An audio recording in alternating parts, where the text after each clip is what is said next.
Hey everybody, happy weekend. It is I, Cinephile Mike, your friendly neighborhood cinephile. I hope everyone's having fun checking out something new this weekend. I am here today with day 59 of the 95 Days of Award Season posts. But before I jump in, I just want to thank everyone that followed along with the Razzies Dozen. And as I said, coming soon in a few weeks, I will be doing a set of reviews dedicated to those solely nominated for Independent Spirit Awards and for the BAFTAs.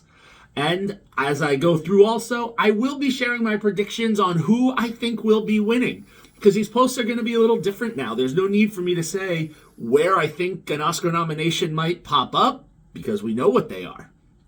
But before we get into all of that greatness, today I'm going to discuss Marie Kreutzer's Corsage, nominated for Best International Film at the Independent Spirit Awards, Best Film Not in the English Language at the BAFTAs, and it was Oscar shortlisted for International Feature Film, but sadly did not get a nomination. Corsage tells a fictionalized account of the life of Empress Elizabeth of Austria at the end of the 19th century.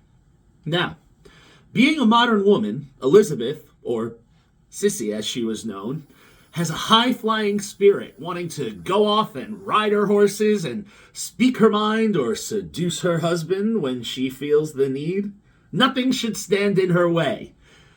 But it is 1897, and she is about to turn 40. Life is over. Even her doctor tells her that women at her age usually die around this point. Well, this isn't what Sissy wants to hear. And as best as she can, she lives her life.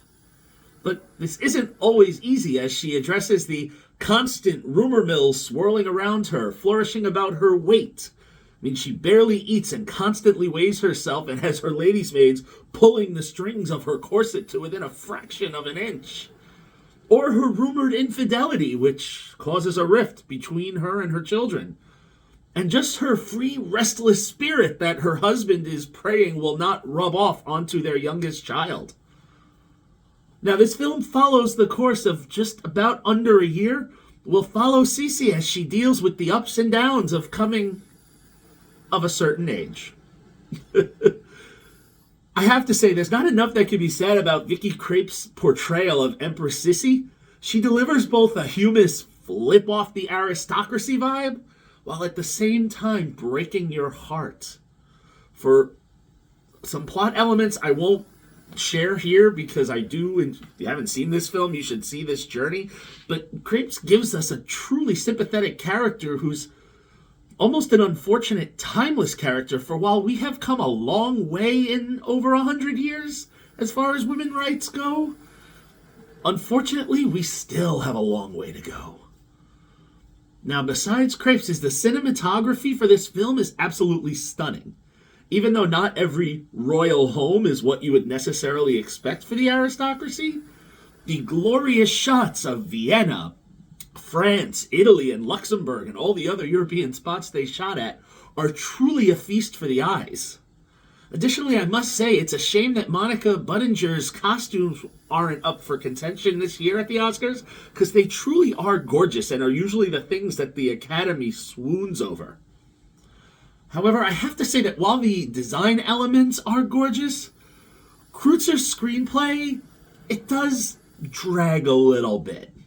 At a runtime of about 2 hours, there are pockets of the film where the tone gets a little muddied. It's not quite sure what kind of a film she's trying to do here, and as a result, certain scenes get lost in translation.